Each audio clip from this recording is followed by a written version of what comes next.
Assalamualaikum warahmatullahi wabarakatuh. Kami dari kelompok 5 akan mempresentasikan mengenai praktikum analisis perancangan sistem informasi Seras Floris atau toko bunga Sera yang beranggotakan Amanda Taya Putri, Envidia Saka Salsabila, Karimah, M. Yoga Sugama, saya sendiri Nabila Ajeng, dan Olivia China Rumondang. Kami akan langsung saja menuju bab 2, yaitu latar belakang organisasi yang akan dijelaskan oleh Karimah. Untuk Karimah, saya persilakan. Pada bab 2, latar belakang organisasi. 2.1 Profil organisasi. Sera Floris adalah sebuah toko bunga berbasis online yang menyediakan berbagai jenis bunga dan warna buket sesuai dengan acara atau kondisi customer.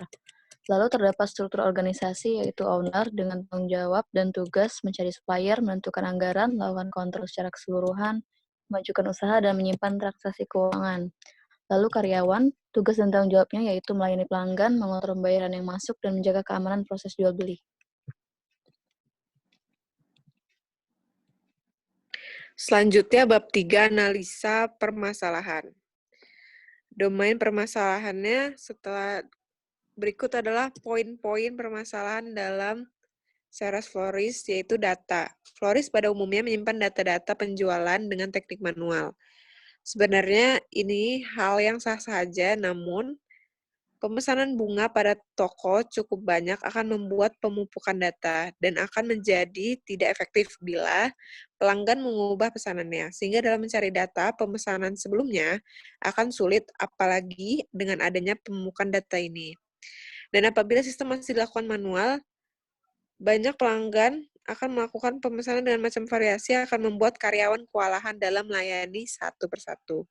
Dalam prosesnya, pelanggan akan melakukan pemesanan, dan sistem akan melakukan pendataan.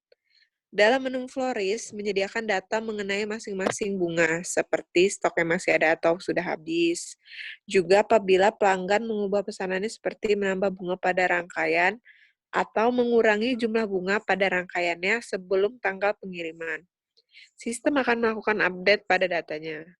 Lalu pada interfaces, jika Floris dijalankan secara online, maka adanya tambahan layanan jasa kurir untuk mengantar atau mengirimkan pesanan. Dan sama seperti Floris pada umumnya, sistem ini juga terdiri dari owner dan karyawan. Lanjut. Berikut analisa permasalahan dan peluang. Digambarkan dalam diagram fishbone. Permasalahan dalam Ceras Floris ini yaitu tanamannya mudah layu atau busuk. Berikut adalah faktor-faktor dari permasalahan tersebut. Dari segi lingkungan, ternyata tanaman disimpan di tempat yang lembab, yang mana tempat penyimpanan tersebut kurang memadai. Dalam faktor metode, terdapat kesalahan distribusi seperti tanaman terlalu banyak disiram. Lalu dari faktor manusianya, karyawannya belum cukup memahami tentang bagaimana merawat tanaman. Lalu di materialnya, bahan atau jenis bunga dari Ceras Floris ini ternyata mudah layu dan tanaman tidak subur. Selanjutnya,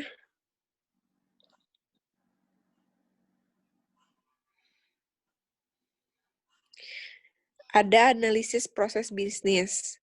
Pelanggan yang ingin memesan bunga akan berkunjung ke website dan memilih bunga yang akan ia beli. Setelah pelanggan memutuskan ia akan mengorder bunga yang ia pilih, pesanan akan diproses dan menunggu pembayaran. Setelah pelanggan melakukan pembayaran, penjual akan menyiapkan pesanan dan bunga yang dipesan pun akan dikirimkan ke pelanggan sesuai alamat yang diterima dari pelanggan. Berikut adalah cause effect analysis dan system improvement.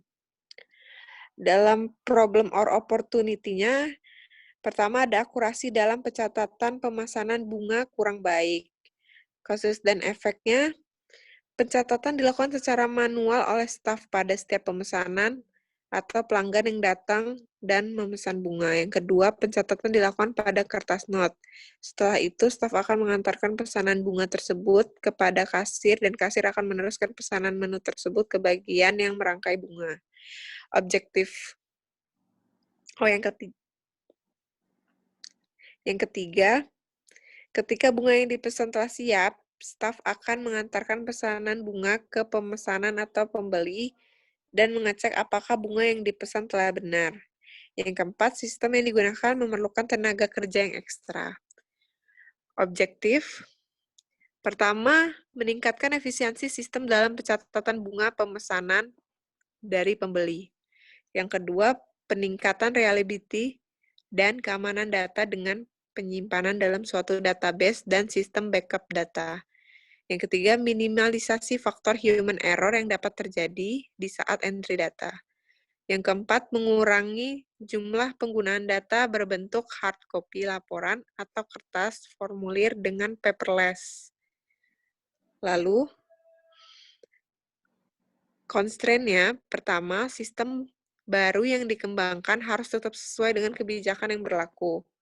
Kedua, pengembangan sistem yang baru harus tetap memudahkan pengguna sehingga para pengguna sistem tidak membutuhkan waktu yang lama untuk beradaptasi dengan sistem yang baru. Yang ketiga, pengembangan sistem yang baru harus mempertimbangkan mengenai variasi kemampuan yang dimiliki oleh para pengguna sistem dalam menggunakan komputer. Bab 4, analisa kebutuhan.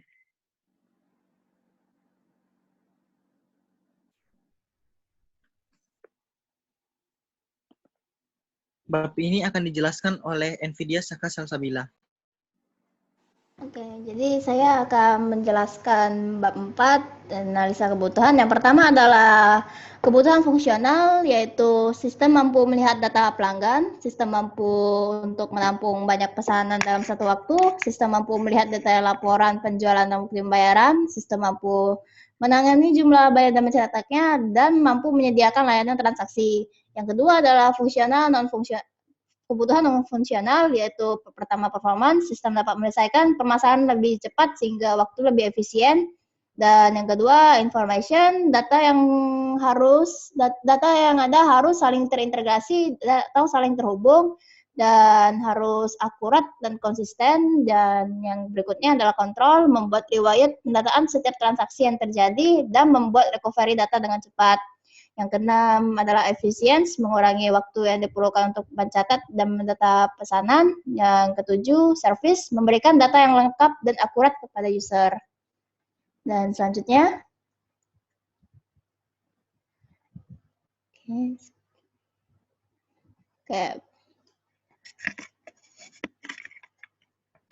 Bab 5, perancangan model. Nah, di sini saya akan menjelaskan BPMN mengenai Sera Floris. Yang pertama yaitu pelanggan memilih bunga yang akan diorder. Setelah diorder, maka staf sistem akan memproses pesanan tersebut dan meneruskannya kepada pegawai. Selagi meneruskan ke pegawai, customer atau pelanggan dapat menunggu pesanan tersebut dan menanyakan bagaimana kelanjutan pesanannya kepada staf sistem. Staf sistem akan menenangkan customer ataupun pelanggan agar dapat menunggu pesanannya. Selagi pegawai menyiapkan, pegawai akan meneruskan pesanan tersebut kepada kurir, sehingga kurir dapat mengantarkan pesanan tersebut kepada customer. Apabila barang tersebut sudah sampai, maka customer akan membayar orderan dan kurir akan mendapatkan pembayaran. Jadi, apabila kurir telah mendapatkan pembayaran, maka BPMN dianggap dengan selesai. Lanjut ke RRD. Dari BPMN tadi dapat diketahui terdapat beberapa entitas, yaitu yang pertama user atau pelanggan, yang terdiri atas nama, alamat, nomor telepon, username, dan password. Nah, pelanggan dapat melakukan pembelian.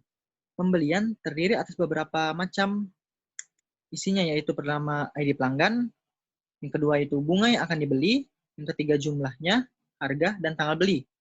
Setiap pembelian pasti ada bunga atau barang yang dibeli. Nah, di sini terdapat entitas barang atau bunga, terdiri atas ID bunga, nama bunga, harga bunga, dan stok. Setiap transaksi pasti diolah oleh admin. Admin akan memproses pesanan tersebut sehingga dapat terjadi transaksi. Admin terdiri atas ID admin, nama admin, username, dan password. Nah, barang tersebut dapat di-stok oleh admin dan dilakukan oleh supplier. Supplier terdiri atas beberapa isinya yaitu ID supplier, nama supplier, nomor telepon, dan alamat. Pesanan tersebut akan dikirimkan kepada user dan dicatat dengan nomor resi. Lanjut ke bawah.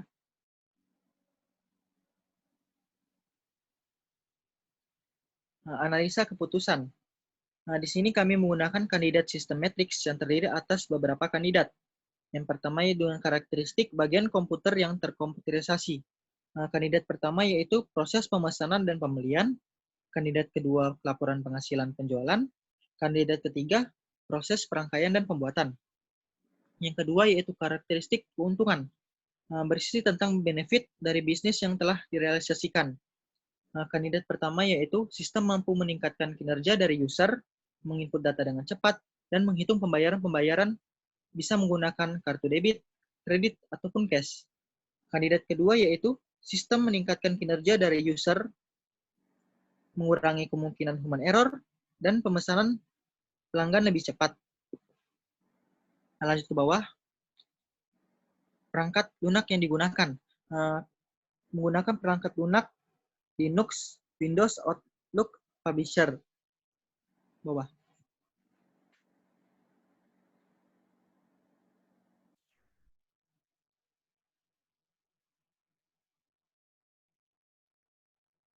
Bab 7.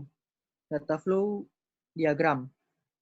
Secara umum, analisis sistem dapat diartikan sebagai proses pemecahan masalah yang menjelaskan suatu informasi, data secara guna ditinjau hambatan dan masalah yang ada. Nah, di sini kami membuat data flow diagram. Bawa dikit Benda. Dari Sarah Flores. Diawali dengan konteks diagram, merupakan suatu proses yang terdapat interaksi antara customer dengan admin. Nah, di sini, customer dapat mengetahui detail produk yang dijual oleh Sarah Flores. Setiap detail produk yang dijual, itu diupdate oleh admin. Admin akan mendapatkan laporan data penjualan dan mengelola produk-produk pemesanan yang dijual. Setelah melakukan pemesanan, maka customer akan mendapatkan nota pembayaran. Lanjut ke DFD level 0. Customer harus login terlebih dahulu untuk melakukan proses pembayaran. Setiap pembayaran akan dilaporkan kepada admin, dan admin juga dapat melakukan proses pemendataan bunga kepada customer yang akan ditampilkan di interface-nya. Dan setiap melakukan transaksi, customer akan mendapatkan nota pembayaran. Lanjut ke DFD level 1 proses pertama. DFD ini menjelaskan bagaimana langkah-langkah yang dilakukan admin dalam mengelola produk. Yaitu, admin akan melakukan pendataan produk dan melakukan cek kelengkapan data produk. Setiap data produk akan masuk ke dalam database data produk. Database data produk tersebut akan berguna untuk melampirkan data produk sehingga dapat diketahui oleh customer.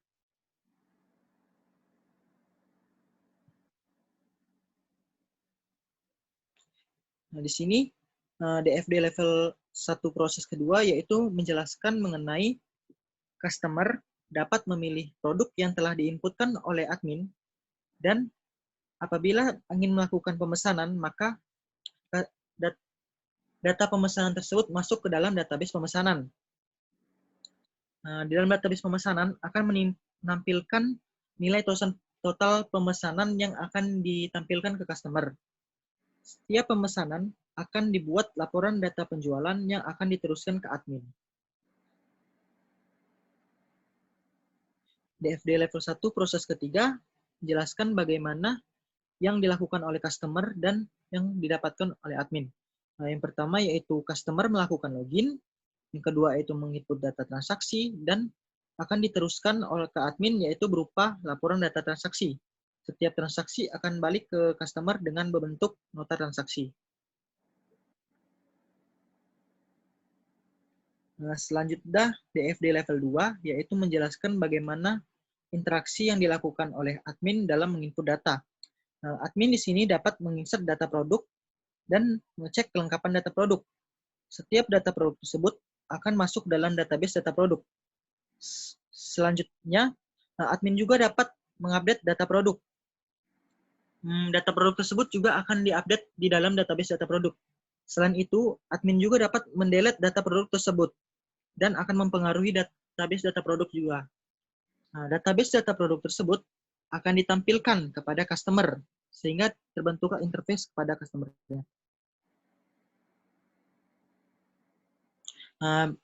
Bab 8 yang kamus data akan dijelaskan oleh Nabila Ajeng. Baik, saya akan menjelaskan mengenai kamus data DFD sistem penjualan online toko bunga atau Sera Floris. Namanya pelanggan atau alias informasi angkup pelanggan, proses melakukan login ID pelanggan. Konten pelanggan terdiri dari ID pelanggan, nama pelanggan, alamat pembeli, nomor telepon, username, dan password. Username terdiri dari daftar atau login. Jika seseorang belum terdaftar, maka terlebih dahulu pelanggan harus mendaftarkan dirinya, lalu memiliki password ID dari akun tersebut. Lalu ada nama barang yang dibeli atau aliasnya barang pesanan, proses memilih produk atau barang yang akan dibeli. Konten barang yang dibeli berupa ID bunga, nama barang atau nama bunga, harga bunga, stok atau jumlah barang. Stok barang terdiri dari ready stock atau out of stock atau habis. Kondisi barang new arrival normal. Harga barang atau bunga terdiri dari mata uang dan nilai barang atau uang. Spesifikasi barang alias barang yang dijual, proses memilih produk atau barang yang akan dibeli. Konten spesifikasi barang atau bunga berupa ID bunga, nama barang atau nama bunga, harga bunga, stok atau jumlah barang. Informasi ketersediaan barang alias jumlah produk atau barang, prosesnya mengecek ketersediaan barang. Konten informasi ketersediaan barang atau bunga berupa ID bunga, nama barang atau nama bunga, harga bunga, stok atau jumlah barang.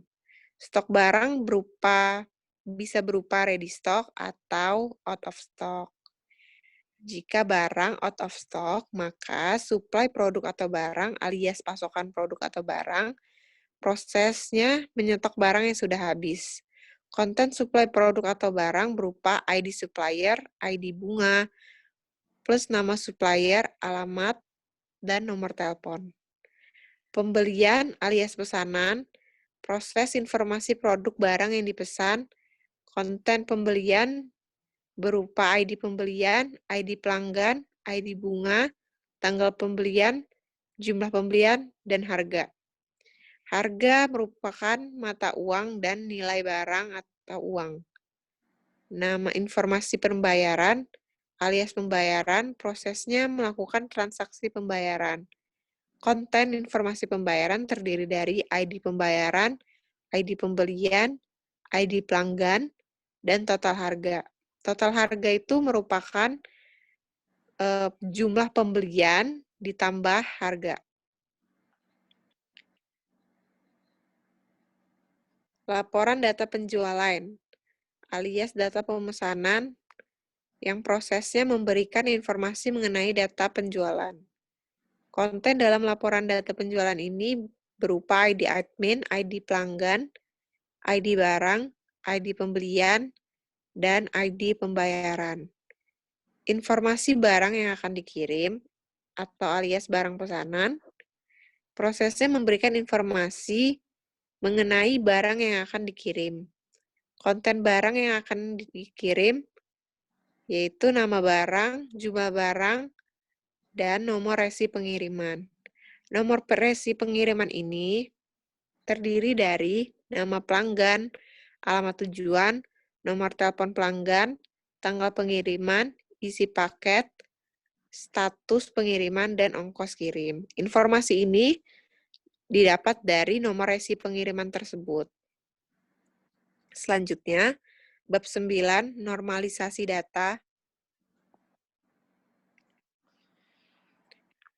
yang akan dijelaskan oleh Amanda. Berikut normalisasi data. Jadi ada normalisasi pertama, ini terdiri dari tabel panjang yang berisikan ID pelanggan, nama pelanggan, nomor HP pelanggan, ID transaksi, ID karyawan, nama karyawan, nomor HP karyawan, ID jenis barang, satuan, harga, kuantitas, tanggal masuk, tanggal keluar, jumlah harga, tanggal pembayaran, dan status pembayaran. Berikut data-data yang ada di dalam tabel. Lalu beralih ke normalisasi kedua. Tabel yang ada di atas ini dipecah menjadi tabel pelanggan, tabel barang, tabel admin, dan juga tabel transaksi dengan data-data seperti berikut. Di dalam tabel pelanggan ada atribut ID pelanggan, nama pelanggan, alamat, nomor HP pelanggan. Tabel barang terdapat ID jenis barang, nama bunga, harga bunga, dan stok. Di tabel admin terdapat ID admin dan nama admin. Di tabel transaksi terdapat ID pembelian, ID pelanggan, tanggal beli, ID jenis barang, jumlah, harga, ID admin, dan nomor resi. Lalu berlanjut ke normalisasi ketiga, tabel pelanggan tetap menjadi seperti ini, tabel barang, tabel admin, tapi tabel transaksinya dipecah dan ditambah menjadi tabel detail untuk penjelasan terhadap tabel barang-barang yang dibeli. Terdapat penambahan seperti ID detail, ID pembelian, ID jenis barang, jumlah, dan total harga.